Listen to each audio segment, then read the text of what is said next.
नमस्कार, आप देख रहे हैं टीवी 27 न्यूज और मैं हूं आपके साथ आर्या चतुर्वेदी। चलिए बुलेटिन की शुरुआत करेंगे खबरों से। खबर छत्तीसगढ़ से है और आज प्रधानमंत्री नरेंद्र मोदी छत्तीसगढ़ दौरे पर रहेंगे। बस्तर और चंद्रपुर में प्रधानमंत्री नरेंद्र मोदी रैली करेंगे। जनसभा को भी प्रधानमंत्री नरेंद्र मोदी संबोधित करेंगे। तो आपको बता दें कि प्रधानमंत्री नरेंद्र मोदी आज छत्तीसगढ़ दौरे पर रहेंगे।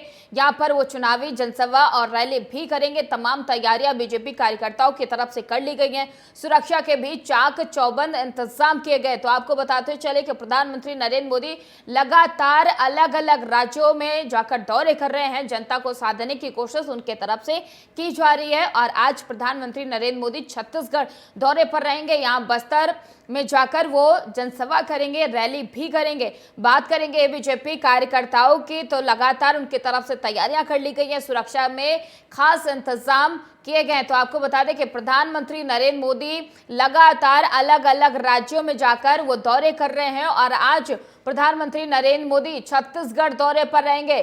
बस्तर और चंद्रपुर में प्रधानमंत्री नरेंद्र मोदी जनसभा को संबोधित करेंगे। तो आपको बता दें कि प्रधानमंत्री नरेंद्र मोदी आज छत्तीसगढ़ दौरे पर रहेंगे। यहाँ पर बस्तर और चंद्रपुर में रैली करेंगे। साथ ही इन दोनों जिलों में जनसभा को भी प्रधानमंत्री नरेंद्र मोदी संबोधित करेंगे। तमाम तैयारियां बीजेपी कार्यकर्ताओं की तरफ से कर ली गई हैं। प्रशासन ने भी सुरक्षा के चाक चौबंद इंतजाम किए गए हैं। बस्तर को लेकर खासकर सुरक्षा में चाक चौबंद इंतजाम पुलिस प्रशासन के तरफ से किए गए। छत्तीसगढ़ दौरा प्रधानमंत्री नरेंद्र मोदी का काफी अहम माना जा रहा है और आज छत्तीसगढ़ दौरे पर रहेंगे प्रधानमंत्री नरेंद्र मोदी। यहाँ पर बस्तर में जाकर प्रधानमंत्री नरेंद्र मोदी रैली करेंगे और जनसभा को भी संबोधित करेंगे। तो आपको बता दें कि प्रधानमंत्री नरेंद्र मोदी आज छत्तीसगढ़ दौरे पर रहेंगे। यहाँ तमाम तैयारियां बीजेपी कार्यकर्ताओं की तरफ से कर ली गई हैं। सुरक्षा के भी चाक चौबंद इंतजाम पुलिस प्रशासन ने किए हैं।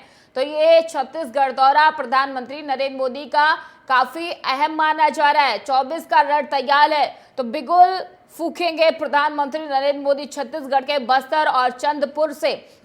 तमाम तैयारियां बीजेपी की तरफ से कर ली गई हैं। लगातार बीजेपी अपने कद्दावर नेताओं को अलग अलग राज्यों में भेज रही है। तमाम रैलियां और जनसभाएं बीजेपी के तरफ से की जा रही हैं। 24 के चुनाव में कोई कोर कसर बीजेपी नहीं छोड़ना चाहती। यही वजह है कि लगातार बीजेपी के तरफ से तमाम अलग अलग दौरे किए जा रहे हैं। बीजेपी के तमाम शीर्ष नेता धरातल पर हैं। जनता से रूबरू होने का जो सिलसिला है वो लगातार जारी है और इसी कड़ी में प्रधानमंत्री नरेंद्र मोदी ने 2024 के चुनाव की प्रचार प्रसार की कमान अपने हाथों में ले ली है और लगातार प्रधानमंत्री नरेंद्र मोदी अलग अलग राज्यों के अलग अलग जिलों में जाकर जनता को साधने की कोशिश उनके तरफ से की जा रही है। तमाम रैलियां और तमाम जनसभाएं उनकी तरफ से की जा रही है। इसी कड़ी में प्रधानमंत्री नरेंद्र मोदी आज छत्तीसगढ़ दौरे पर हैं। छत्तीसगढ़ के बस्तर और चंद्रपुर ये वो जिले हैं जहां पर प्रधानमंत्री नरेंद्र मोदी आज जनसभा को संबोधित करेंगे, रैली करेंगे और जनता से रूबरू होंगे। जनता को साधने की कोशिश उनके तरफ से की जाएगी। तो आपको बता दें कि प्रधानमंत्री नरेंद्र मोदी आज छत्तीसगढ़ के दौरे पर है। तमाम तैयारियां कर ली गई है। सुरक्षा को लेकर बेहद खास इंतजाम पुलिस प्रशासन ने किए हैं क्योंकि बस्तर नक्सली इलाका बताया जाता है और यहाँ पर तमाम पुलिस प्रशासन ने तैयारियां की है। चप्पे चप्पे पर पुलिस फोर्स को तैनात किया गया है और तमाम तैयारियां पुलिस प्रशासन के साथ साथ बीजेपी कार्यकर्ताओं ने भी की है। प्रधानमंत्री नरेंद्र मोदी का ये दौरा काफी अहम माना जा रहा है। छत्तीसगढ़ दौरे पर है प्रधानमंत्री नरेंद्र मोदी। यहाँ पर वो जनता से रूबरू होंगे।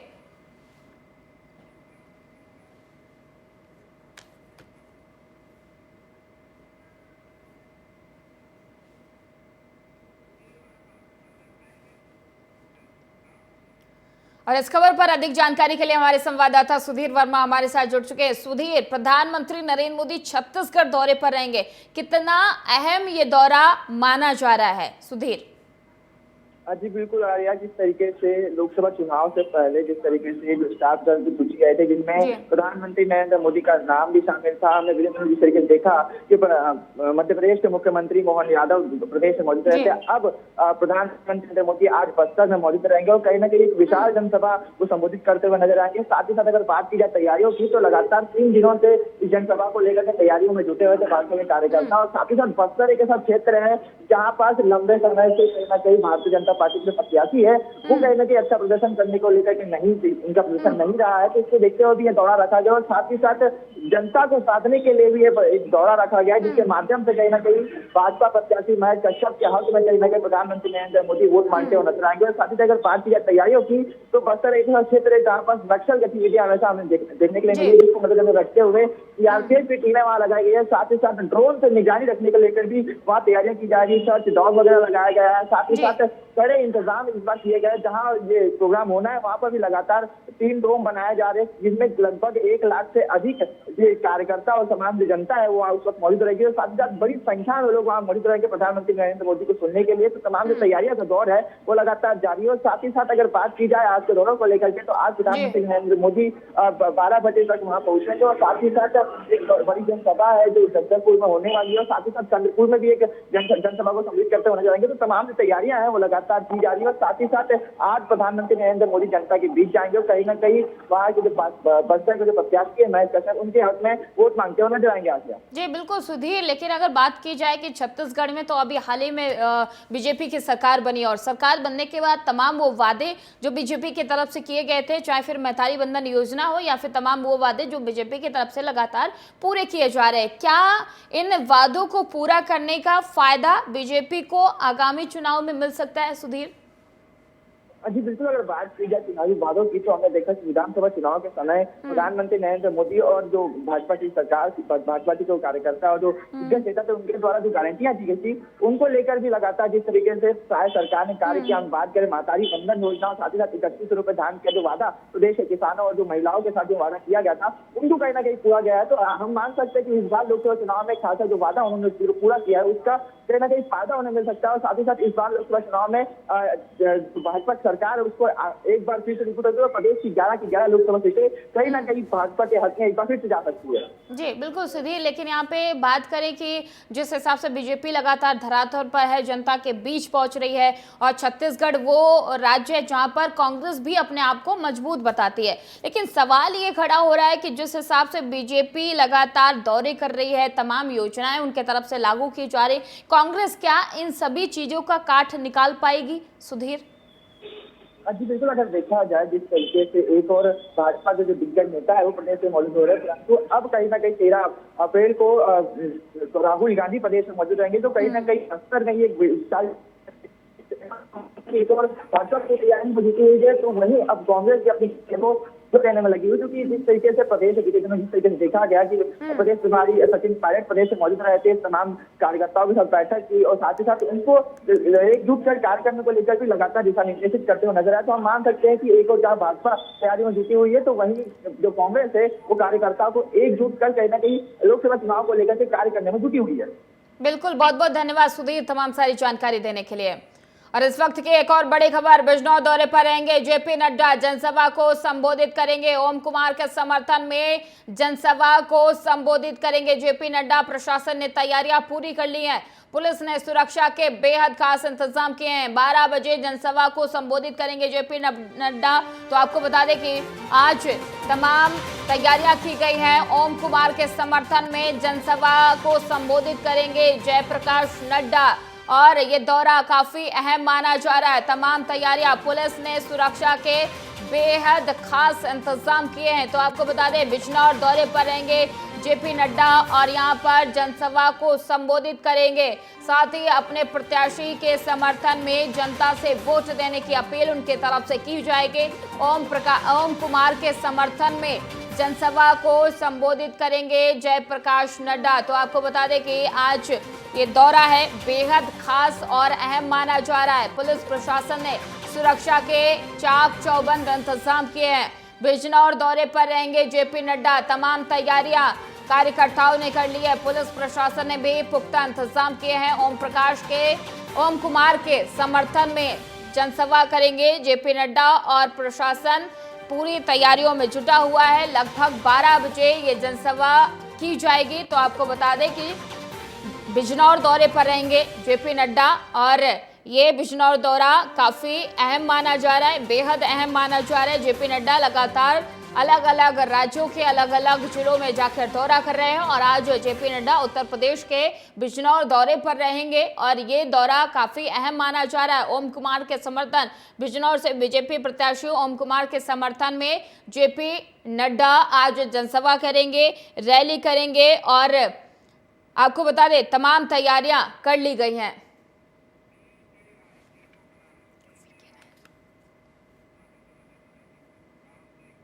और इस खबर पर अधिक जानकारी के लिए हमारे संवाददाता विके राय हमारे साथ जुड़ चुके हैं। विके, क्या कुछ तैयारियां की गई हैं? जेपी नड्डा आज उत्तर प्रदेश के बिजनौर दौरे पर आ रहे हैं। ये दौरा कितना खास माना जा रहा है, कितना अहम रहने वाला है?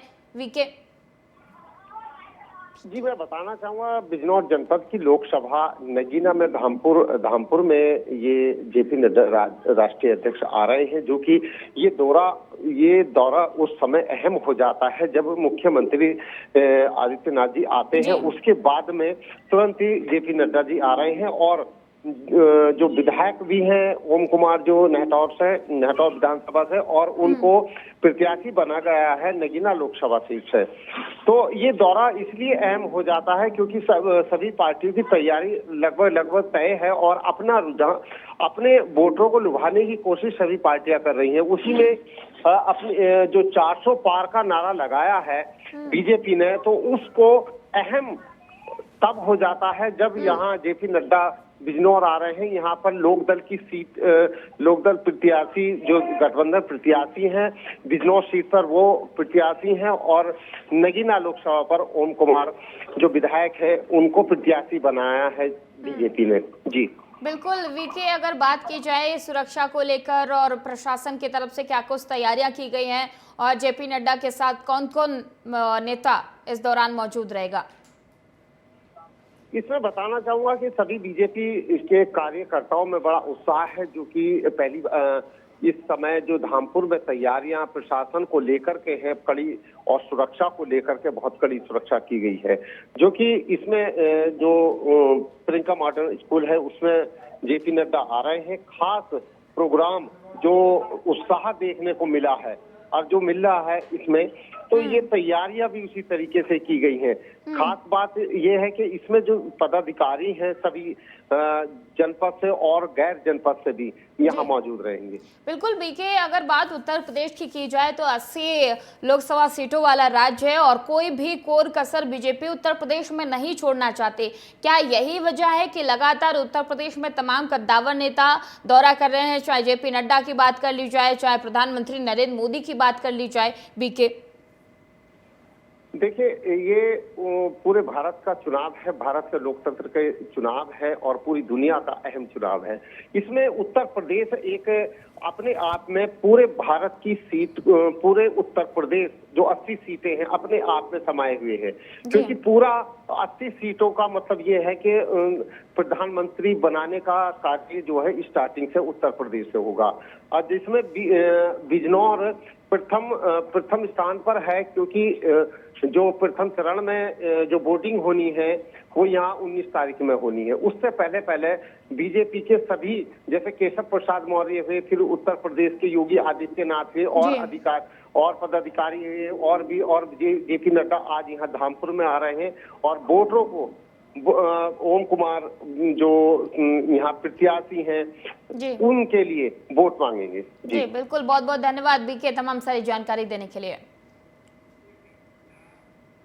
और सीएम योगी आदित्यनाथ आज महाराष्ट्र दौरे पर रहेंगे। चुनावी जनसभा को सीएम योगी आदित्यनाथ संबोधित करेंगे। दोपहर 2:30 बजे वर्धा लोकसभा में जनसभा को संबोधित करेंगे सीएम योगी आदित्यनाथ। शाम 4:30 बजे भंडारा के जिला भंडारा में जनसभा करेंगे। तो आपको बता दें कि उत्तर प्रदेश के मुखिया सीएम योगी आदित्यनाथ आज महाराष्ट्र के दौरे पर रहेंगे। यहां पर वो चुनावी जनसभा को संबोधित करेंगे और शाम 4:30 बजे भंडारा के जिला भंडारा में जनसभा करेंगे। तो इस वक्त की बड़ी जानकारी हम आपको दे रहे हैं।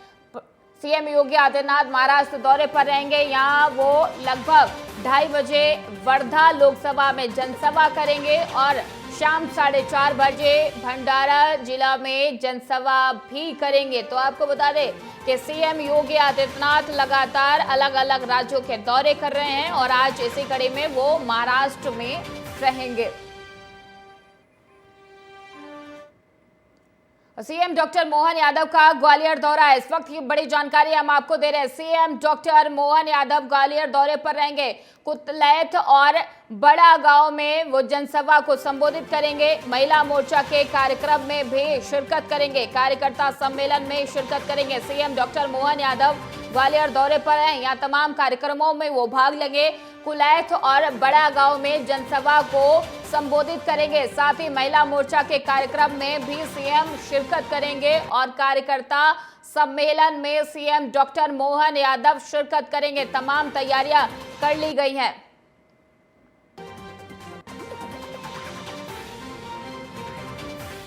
तो आपको बता दें कि सीएम डॉक्टर मोहन यादव ग्वालियर दौरे पर रहेंगे। यहाँ तमाम कार्यक्रमों का आयोजन किया गया है और वो जनसभा को भी संबोधित करेंगे। ये ग्वालियर दौरा काफी अहम माना जा रहा है। तो आपको बताते चले कि सीएम डॉक्टर मोहन यादव आज ग्वालियर दौरे पर रहेंगे।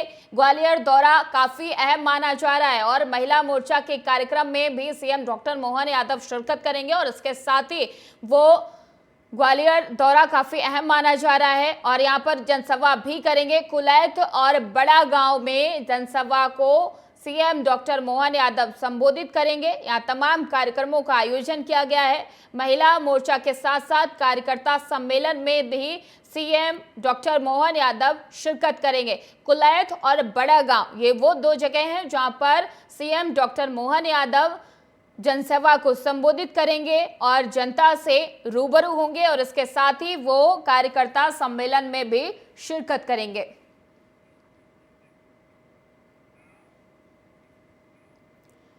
और नागरिकता संशोधन कानून पर केंद्र सरकार आज सुप्रीम कोर्ट में अपना एफिडेविट दाखिल करेगी। कोर्ट ने 19 मार्च को सुनवाई करते हुए केंद्र सरकार को 3 हफ्ते के अंदर जवाब दाखिल करने का आदेश दिया था।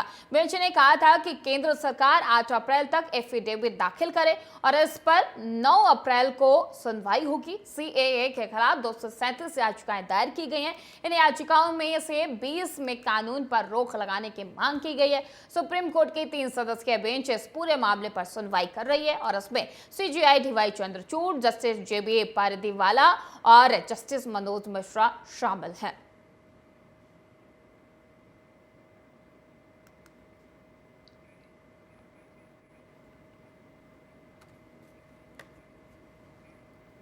और इस खबर पर अधिक जानकारी के लिए हमारे संवाददाता पंकज वानखेड़े हमारे साथ जुड़ चुके हैं। पंकज, सीएए को लेकर 237 याचिकाएं दायर की गई हैं। 20 ऐसी हैं जिन पे कानून पर रोक लगाने की मांग की गई है। साथ ही आज केंद्र सरकार एफिडेविट भी दाखिल करेगी।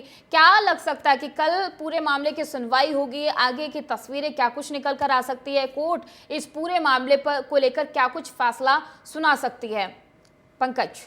बिल्कुल, बेशक आर्या, देखिए इसके पहले भी जब सुनवाई हुई थी तब करीबन अलग अलग याचिकाएं सीए को पर रोक लगाने को लगाई गई थी। करीबन तमाम याचिका 237 के आसपास याचिका है, उसको लेकर क्लब करने की बात, एक साथ याचिका पर सुनवाई करने की बात सुप्रीम कोर्ट ने कही थी और सुनवाई के बाद सुप्रीम कोर्ट ने कहा था कि केंद्र सरकार को नोटिस जारी किया और बताया कि आप आने वाले 3 हफ्ते के अंदर, मतलब 8 और 9 अप्रैल के अंदर तक आप अपना जवाब सुप्रीम कोर्ट में दाखिल करें।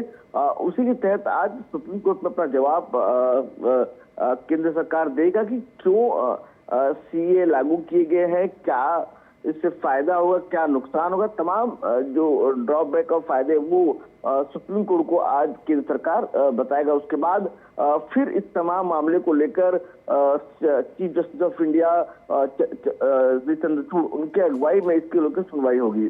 जी बिल्कुल, बहुत बहुत धन्यवाद पंकज तमाम सारी जानकारी देने के लिए। और महाराष्ट्र के पूर्व मुख्यमंत्री और शिवसेना प्रमुख उद्धव ठाकरे की याचिका पर सुप्रीम कोर्ट में सोमवार को सुनवाई होगी। उद्धव ने मुख्यमंत्री एकनाथ शिंदे के गुट को असली शिवसेना और उसके विधायकों को योग्य बताने वाले महाराष्ट्र के स्पीकर राहुल नार्वेकर के फैसले को चैलेंज किया है। सुप्रीम कोर्ट ने 7 मार्च को पिछली सुनवाई में स्पीकर के फैसले पर सवाल उठाते हुए कहा था कि क्या आपका फैसला हमारे मई 2023 के फैसले के खिलाफ नहीं है। दरअसल मई 2023 में सुप्रीम कोर्ट ने विधानसभा में विधायकों की संख्या के आधार पर विवाद का फैसला करने से रोक लगा दिया था।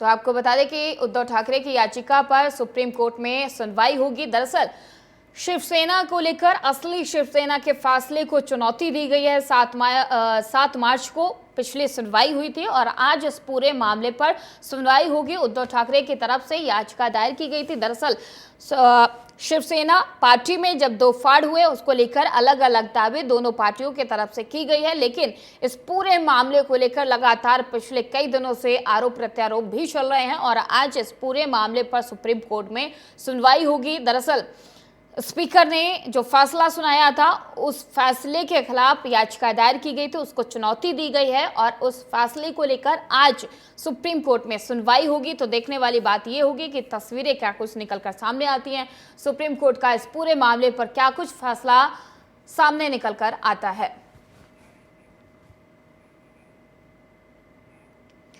और इस खबर पर अधिक जानकारी के लिए हमारे संवाददाता मुरारी सिंह हमारे साथ जुड़ चुके हैं। मुरारी सिंह, उद्धव ठाकरे ने जो याचिका दायर की है, आज उस पूरे मामले पर सुनवाई होगी। क्या लगता है कि सुप्रीम कोर्ट की तरफ से क्या कुछ फैसला सुनाया जा सकता है, तस्वीरें क्या कुछ निकल कर आ सकती हैं? मुरारी।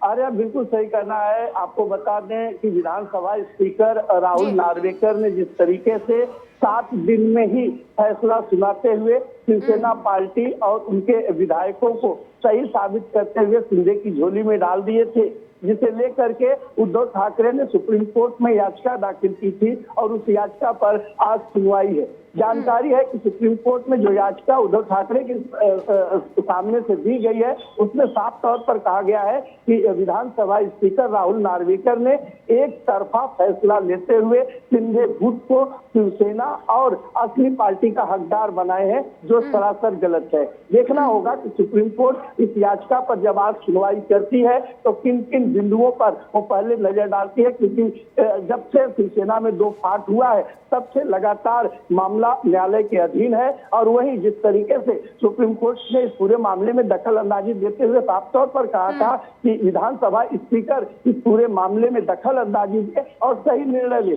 लेकिन सप्ताह भर के बाद ही जो निर्णय आया उससे उद्धव ठाकरे नाखुश थे और यही वजह थी उन्होंने सुप्रीम कोर्ट में याचिका दाखिल की है। इंतजार करना होगा कि जब सुप्रीम कोर्ट में आज उद्धव ठाकरे की याचिका पर सुनवाई होती है। ये देखने वाली बात होगी कि सुप्रीम कोर्ट के तरफ से क्या कुछ फैसला आता है, क्या शिंदे गुट को झटका लग सकता है और नार्वेकर का जो फैसला है क्या उसको पलटा जा सकता है। बहुत बहुत धन्यवाद मुरारी तमाम सारी जानकारी देने के लिए।